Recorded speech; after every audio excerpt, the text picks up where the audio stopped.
if you were creating the laws for a society, how would you go about convincing people to follow or believe in your laws? Okay. So the first thing that would need to happen is to demonstrate what the goal is and how those laws work towards that goal. If you can convince people that the goal is a healthier, happier, more productive society where there's less conflict because conflict harms us, I would never go to a basis of simple harm because there's going to be problems with all of it. But if you get people convinced that the goal is, as I would describe it, well-being, then you can show how the laws that you put forth or the rules that you're going to put forth either further the notion of well-being, harm well-being, or have little to no effect on well-being.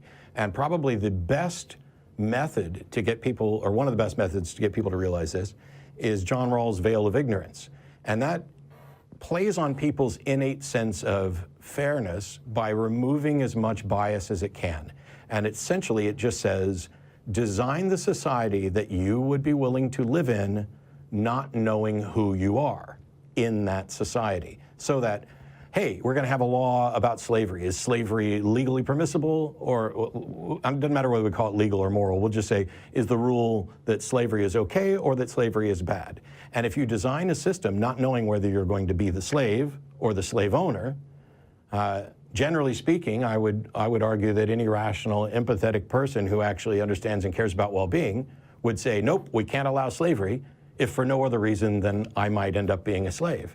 That veil of ignorance removes a lot of the bias and baggage that we evaluate, and you make a case for your proposed rules, your proposed better society.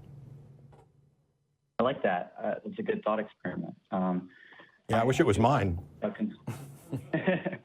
I do have a concern with it, though. So you talk about the well-being of society as a whole, and I think rational people can get behind that. However, when it comes to choosing between what's better for the society as a whole and choosing what's better for yourself, why would you, what rationale would you have to tell someone to choose the well-being for the society as a whole? Yep, that is absolutely the biggest sticking point in this, is that when we look at well-being, hey, this could really benefit me, but might harm society. So how do I weigh my well-being against the well-being of society?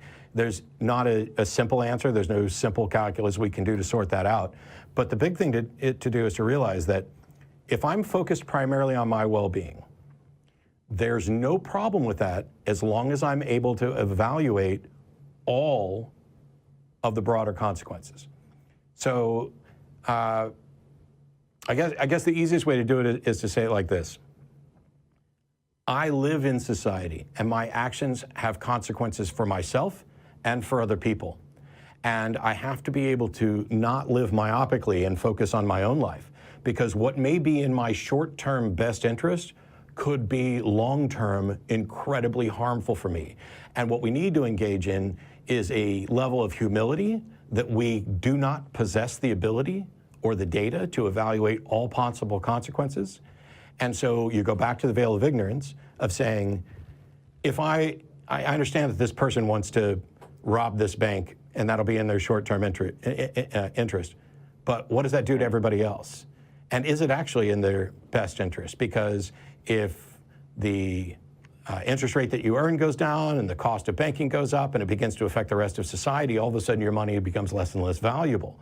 And it's our inability to look at those broader consequences that make us think things are in our best interest when they might not be. And you can make a case that if you ignored what was in your immediate best interest and focused on what made the world better as a whole, you are still improving and you are still getting a better life out of it, because now the entire world, which you are part of, is improved. Are you as improved as you might be if you were selfish about it? Possibly not, but you might also be more damaged in the long term by being selfish that way. I do like that, and I think it's a good way of looking at it. It does feel a little kind of like an ivory tower argument, like, so I'm on the ground and you're telling me there's never a situation when I should break the law for my own interest, because whenever I help the society, it will always help myself. I mean, I'm sure I could come up with a situation you're part of it. Helping myself would hurt society, but it sounds like you don't have a great way of telling that person who has a choice between helping themselves and helping society why they should help society, which I think would be good to be able to do if you're creating laws. It would be nice if there were much easier, pithier answers for that. First of all, when it comes to morality and ethics, they are situational. When Katrina hit, there were people who were engaged in what was being called looting. Mm-hmm. Well, yeah, if you're running in your boat and you're stockpiling TVs to sell after the water recedes, that's looting. You're not doing anything. But if you're boating by a store and you're in this terrible situation and you need food, stealing bread that's going to spoil anyway, is it still theft? Yes, it's still theft, but it may be the most moral action that you could possibly take. Just like the old anecdote of there's a defibrillator in the window of a store and the guy next to you is having a heart attack. You shouldn't even take a second or two's thought that you break the glass if the store is closed and locked up, and you get the defibrillator, and you make amends afterwards. It doesn't matter that you did something wrong to achieve something better. You had a better look at the picture. All right. Well, yeah, it sounds like you originally your response was, well, you should do what's better for society because it will most likely help you in the long run. And now it sounds like you're saying you should do what you weigh in your heart as right. No. This isn't weigh in my heart in that sense. I mean, to some extent, that would be relying on my conscience alone, which is always, my conscience is always going to be the guide. I'm going to have to be convinced. But I'm talking about an assessment of the situation based on as many factors as possible with respect to a goal of well-being. This is how you weed out the psychopaths who say, well, it's my opinion that it's in my best interest to slaughter these 4 people. You don't just get to look at it from the standpoint of an individual and an individual's opinions. This is why I point out that while morality is situational, within each situation there is still a best set of possible actions, and those aren't subjective. They're not a matter of opinion. It's just a matter of fact. You can be wrong about what is or isn't the best course of action. Okay, so yeah, it's interesting that we've gotten to objective morality. I've always thought this is a fascinating topic and talked with a few atheist friends about it. I mean, I've heard you, Phil, I heard you earlier say you want to help show people that atheists are good people doing good things, and I'm behind that as well. And Matt, when you were talking to Nicholas, you said that you agree that there's evil in the world and talked about its societal implications. It seems like a lot of atheists that I talk to will use objective moral terms when it's convenient for them, but then, obviously, or not obviously, but typically would say that there is no objective morality. Seems kind of like a double standard. Well, you'll have to take it up with them, because I've been advocating for situational morality and non-subjective morality. I think one of the points where people get a lot confused is when they hear objective morality, they confuse that with absolute morality, in the sense that it is always wrong under all circumstances to take something that isn't yours. That is an absolute statement about a moral thing. And instead, what I'm arguing is that it's situational, but there's a finite number of options one can take in any given situation. Some set of one or more of those represent the worst thing you can do, and some set of one or more of those represent the best thing that you can do. And whether or not it's good or bad, that assessment can be made objectively. When you have a standard of well-being, it's no longer a matter of opinion. It's either a fact or not. And it doesn't mean we know what the right answer is. We can be in a position where we don't have enough information. We're not able to actually accurately assess what is the right thing.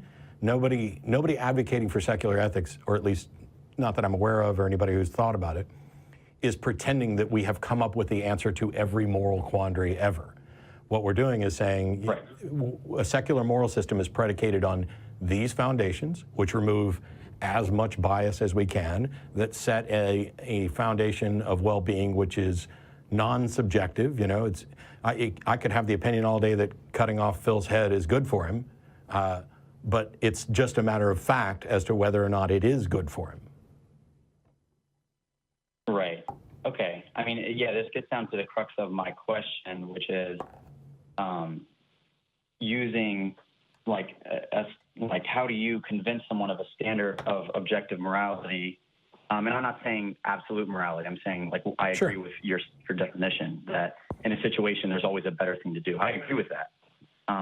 But I think I would try to convince other people of that. But I think you, as an atheist, when it, like, in the brutal reality of the world, your outlook is, you stop that well-being. Well, if you go a step backwards, you say, well, why does the well-being of humanity matter? It doesn't matter. It doesn't matter. It's not like there's some rule or requirement for the universe to care about well-being. Right. My argument is, but it sounds like your goal. Asking your goal is well-being, and not everyone would agree to that goal. Tough. That's the point that you have to convince them on. You don't have to convince them on the rest of it. You have to convince them that, yes, we in fact do and should care about well-being. And I think the overwhelming... Even though it doesn't matter. It matters to us. It doesn't intrinsically matter. There's nothing about the universe that requires that we care about this. It is in our best interest to care about this. And if the counter argument is to say, why should I care about what's in our best interest? Well, because it's in your best interest. If you don't care about that, if you don't care about that, I don't know what could make you care about that. But I think anybody who says they don't care about that is lying, because the people who don't care about that don't care about living. Right. That's true. I would pessimistically say, though, that there's, I think that you all, Phil, Matt, I don't want to speak for you, but I would say, you value rationality and basing your life off truth highly. But it sounds like when it gets down to ethics, you say, we know it's not true, but we're going to care about it anyway. No. Yeah. Acknowledging that I acknowledge that there's nothing about the universe that intrinsically requires or mandates that we care about well-being does not mean that it's not true that it's in our best interest to care about this, and that we do in fact care about this. Mm-hmm. Right. So yeah, I guess, and that does cover a lot of things. Because the objection that you're getting to, which has been dealt around this, is people say, okay, we want to use well-being as the foundation, and then somebody say, why should we care about well-being? Well, there's no objection that one can raise to this secular value system that doesn't also apply to every other proposed solution. Why should we care what God says?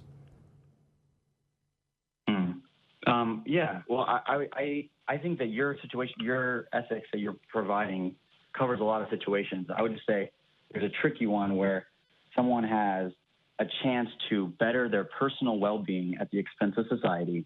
And then when you talk about societal well-being, they say, I don't care, it's not intrinsically valuable. And so with that person, it doesn't seem like you have a way forward with convincing them. But as I noted... different about my... Well, see, you say I don't have a way forward in convincing them. I don't know how you can make that claim. Do you think that just because somebody is wrong, that they can't be convinced? Well, okay. Well, what makes you say that this person is wrong? So they have a choice between their personal well-being and it might hurt society. Like, most people would agree it's going to hurt society in the long run. This isn't about most people. See, in their lives. Austin, this isn't about what most people agree on. This is about what the fact is. Okay, sure. So it's factually true that society will be worse off for this person making themselves better off. Right. And then you tell them we should care about the society's well-being. That's why you shouldn't do this. Because well-being doesn't matter to me. Well, they're wrong, and you can demonstrate that by... They're wrong, Austin, and you can demonstrate that by pointing out exactly how the well-being of society does affect them. You could have all the money in the world, and if you did, it would be useless. True, yeah. Well, but now we're back in a circle to you saying the only logical way is to say is to tell people in every situation the society's well-being will always help you. And I'm sure both you and I can agree that there's some situations where people can do things for themselves, which make themselves better and will make themselves better for their whole life, but will leave society worse off. I have not remotely stated that that's not a possible factual scenario. Okay, so let's say my hypothetical scenario is that scenario. So they can demonstrate to you, actually the situation, no matter what, is going to help me in the long run. I will be better off for it, but society will be worse off for it. It sounds like in your last you were saying. Okay. I am not remotely convinced that that could be demonstrated because you are a part of society. Okay, so now we're, okay, I guess I could try to come up with some hypothetical situation. So you're saying there is no possible way that there's a situation. No, that's not what I said. I'm not convinced. I'm not convinced that that's possible. So when I acknowledged that nobody's pretending that we have all the answers, and I would never pretend that I understand every possible scenario of benefit to an individual versus society at all. I would need an example.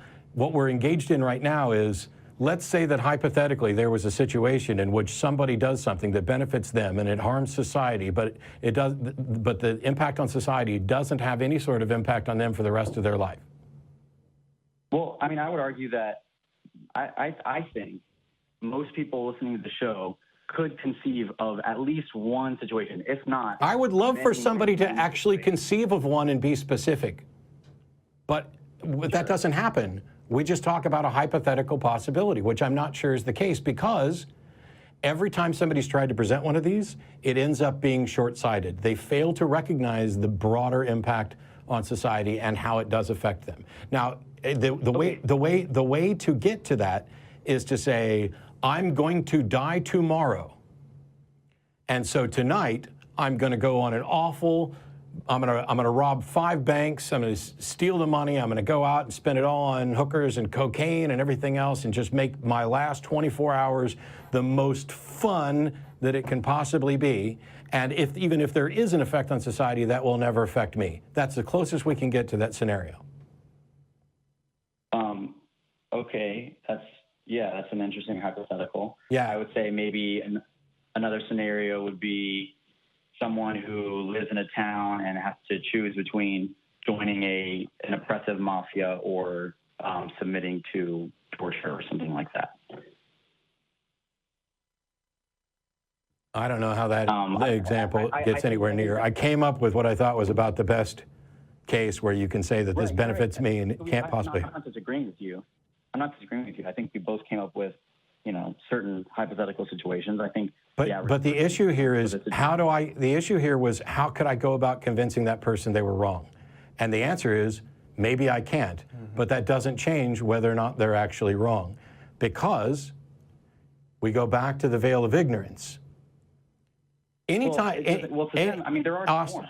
Anytime I'm trying to evaluate whether or not an action is good or not, one of the things I always do is I say, what would the world be like if everybody were to do exactly what I want to do right now? I've heard that, yeah. And I think that's a good way of going about it. And that's as close as I can get to convincing people. I don't think it's nearly as hard to convince people to care about well-being and to care about a broader society. There may be situations where you can't do it. There may be situations where there's no way to show somebody that they're actually wrong about the consequences of their action. Or there may be a case like my hypothetical where it's just impossible. Pointing to outliers is never a good use of our time when broadly speaking, it is not difficult to get people to understand why they should care about others, why they should care about society, and to give them the basic tools that will help them make better decisions, not perfect decisions. It's not necessarily a tool set that's going to answer every single question, but it is vastly superior to any religious system, which actually religious moralities aren't systems, they're proclamations. And so the process by which I'm advocating a secular moral system is superior to everything every religion has ever proposed. Well, it's interesting that you would say a few things. You would say that, well, one, that it sounds like you're saying it's objectively superior, which we've already agreed that humanity's well-being is not an objective matter. But no. We did not agree to that. I have said repeatedly that it is. Well, you said that there's an objective, you can decide there's an objective way to better well-being, but I said taking a step back, does well-being of humanity matter? And the answer is no. Right, but no, so, that objection, as I pointed, that objection, as I pointed out, applies to every proposed religious solution as well. There's no objection to secular morality proposed by advocates of a religious system that doesn't also apply to theirs, or that just simply isn't true. Okay, well, I just got you to admit, and when you just said that we don't have a way of convincing that person who's going to say, correct, I want to better myself. I said there may not be any way to convince that person. Well, okay, so I would say one disadvantage that your system has is there's not something that could weigh on someone such that they would choose against their personal well-being. That's true. That's true for religious systems as well. If the guy wants to go out in his last 24 hours and do all kinds of harm that benefits him, the religious solutions don't solve that problem either. Well, yeah, sure, but if he was to subscribe to the religious view, he would think, even I want to do this. This is my last rally. No. This is the dishonest. It's wrong. Austin. This is the dishonest part of the problem. Really wrong. Austin. This is the dishonest portion of your argument, because you just said, okay, go ahead, if he were to subscribe to the religion, that to put that co-equal with mine, it would be if he were to agree about well-being. You don't get to point to the outliers to fault my system, and then exclude the outliers to benefit yours. Right, but so your system says to put aside rationality and choose an arbitrary goal. No, my position does not put aside rationality at any point. Religious systems do. Okay. Well, I was saying if you set your goal as human well-being, then your system is very rational. I agree, but setting your goal as human well-being, I don't think you can say is rational. You can't say that. You can't say that caring about what God says is rational. That's the point. You're raising an objection. You're raising an objection to mine that applies equally to yours, and actually applies more so to yours, because among the population there are more people who are going to care about well-being than there are about a God. I mean, I guess that's a claim that can be discussed. I don't think. No, it's a fact. It's a fact, because there is a billion Christians, there's a billion Muslims, and there's a billion atheists, let's just say. And 90% of all of them care about well-being. And so the ones that also care about God are adding a second problem to them caring about well-being. The God proposals don't solve the problems you're objecting to, and they make them worse by compounding it. They violate Occam's razor. Okay, I mean, so if this person, were to believe that there was a God, then that means they believe that their last day of living does have consequences. Whereas if this person does not believe that, then they know. And if this person believes, and cares about what happens to the people they leave behind, then they'll know there's consequences too. All right. Well, so it sounds like you're getting back to the care about societal well-being thing, which. Holy shit, Austin. I mean, I'm pointing out that you are raising objections that are not solved by your proposed solution. Okay. Well, here I think I'm talking about. I gave a hypothetical scenario where someone could be convinced of this, and it may be factual that the impact on society isn't going to impact them directly. Now, if that person also happens to care about their family members and what kind of life they're going to leave afterwards, that is another factor that can be considered, just as if they care about an afterlife is another factor that can be considered. Both of those things, the one for my system, could play into this person's thought processes, and your thing about an afterlife could play into their thought processes. The only difference is mine is actually known to be a fact and yours isn't? That's interesting. Well, it's interesting that you say that because you've acknowledged that.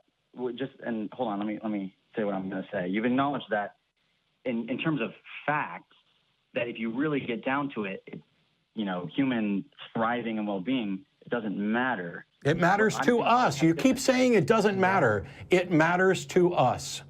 I'm saying that there's nothing about the universe that requires that we care about it. Right. Yeah. And this has nothing to do with the point I just made.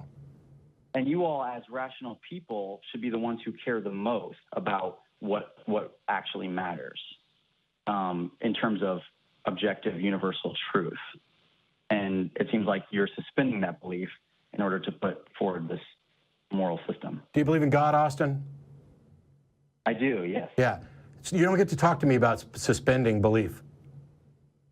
Okay? You don't get to talk to me about rational, because if we both care about well-being, and I acknowledge that I don't have a grounding, an intrinsic grounding within the universe for well-being, and that it is merely in our best interest, and you say, or you suggest, that you have a grounding for well-being and it's God, you are the one that is suspending rationality to claim a foundation that you cannot demonstrate.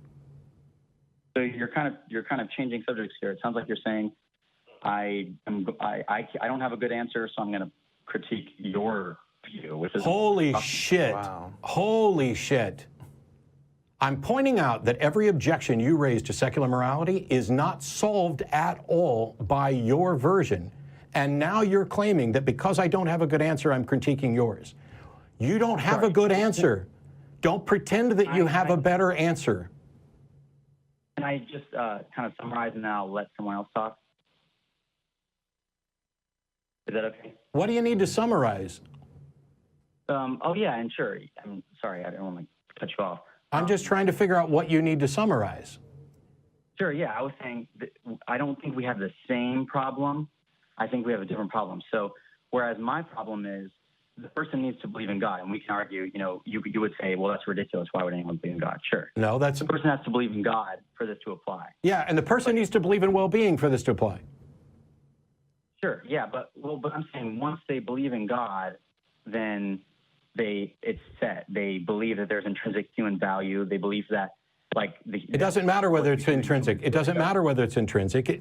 Once they believe in God, your statement is once they believe in God, they believe in human value. And I'm saying once they believe in well-being, they believe in human value. Okay? So the problem is, but if we get down to it, then if they really believe in God, then at their core, they believe that human beings have real worth. And I think that's more important than just saying human beings have worth because I want them to. Okay, so you can also convince people that for any other lie other than religion. You need to demonstrate that it's actually true. You don't just get to say, hey, if people believe in God, this changes them at their core, and that's a good thing. Because I don't give a shit if it's a good thing for people to believe in God. I care about whether or not it's true. Because if it's ultimately not true, then it's not a good thing. Okay, well, that's interesting that you would say that. I've said it for 14 years on this show. How is it interesting? And I'm not sure how believing in a God, and you're saying that because someone believes in God, that makes them, value humans versus from a secular standpoint of actually looking at the world around us, looking at the society that we're living in, and recognizing that people around me do have value. They bring something to the table. We all do in the society that we're trying to make better for ourselves, and coming to that conclusion that humans have value is somehow less than if I believed in a deity, and that somehow changed me at my core to believe that humans have value. And it gets worse than that, because now you're cherry picking, because what else happens if people believe in God? Well, yeah, I just want to acknowledge what you said. I agree, and I think, and I'm not, and I hope you don't think I'm implying that atheists don't care about human beings. No, we're not. That's a complete deflection. What else happens if people believe in God? All sorts of other things. All sorts of other things, all sorts of other good things, or are there some bad things too? There are definitely bad things. Okay. The truth of I guess what I came on air to talk about, and I'd love to call back, actually, this has been awesome, but what I came on to talk about was by what authority do you convince people of your ethical framework? The authority of the evidence and the physical facts about reality. Well, you keep going back to reality, but we both know that. Because that's all we have. It's true. You don't get to object to me dealing and going back to reality by proposing something beyond reality. That is asinine. Well, the very thing that you're using to defend your ethical views is the thing that makes it weak. That if you just look at it doesn't matter if you view it as weak, Austin. Yours is weaker.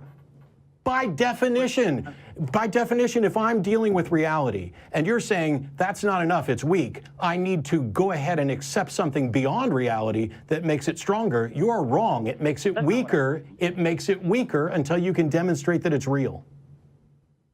Well, that's not what I'm saying. It is what you're saying.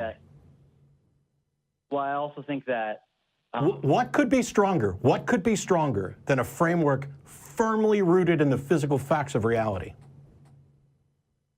I mean, I think that we have a different view on what reality is. But what could be strong? You don't get to do that. You don't get to object to me being stuck in reality and saying it's too weak. No, what could be, Austin, what could be stronger than reality?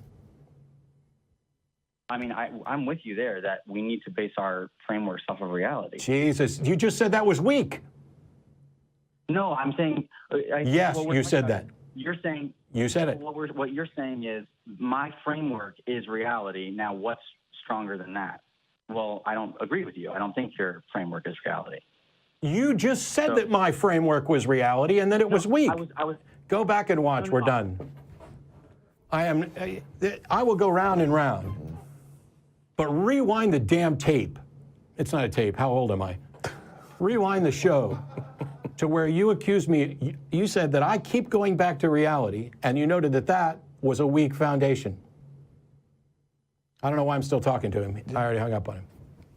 And somehow believing in the deity makes it stronger. I'm not understanding that. Like, I made the point about the human values force because I don't understand how believing in a deity and that somehow makes us believe that human values, somehow that's better than actually looking around us and coming to that conclusion based on the reality around us. This is the common thing. This is why for years, whenever I've addressed this, I point out that every objection you can launch with respect to a reality-based secular moral foundation is not in any way solved by appealing to a God. It's just not. You can say, hey, if people believe in God, this might change them at their core so that they care more about this. Okay, fine. I can also say that for any other lie. The concern is whether or not God is true. The foundation may, in fact, produce the result that you desire, but that doesn't change whether or not the foundation is a better foundation with respect to the facts of reality. And if I'm making an argument that is based in reality, and your position is, oh, well, there's no reason within reality for us to care about well-being, and I say, yes, the only reason for us to care about well-being is because we care about well-being, because it's in our best interest, because we are the ones that want to continue living. If we don't care about that, there's nothing to force us to. Oh, well, what reason can you give somebody to care about that?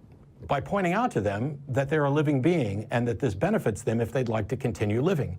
It's pretty much self-evident. Doesn't mean you can convince everybody. Okay, well, I've got a system that will convince some of those people who don't accept yours. I'll just tell them there's a magic man in the sky that wants them to care about well-being. And I will say, number one, I don't believe in your magic man in the sky. And number two, even if he's real, why should I give a shit what he thinks? And so now we've got people who say, why should we care about well-being? And then you say, because God says so. And then the answer becomes, why should we care about what God says? You haven't solved the problem. In fact, you've made it twice as bad. That's the problem. Oh, well, your reality, you're just dealing with reality. It's weak. But I didn't say that. Yes, you did. Go back and watch again.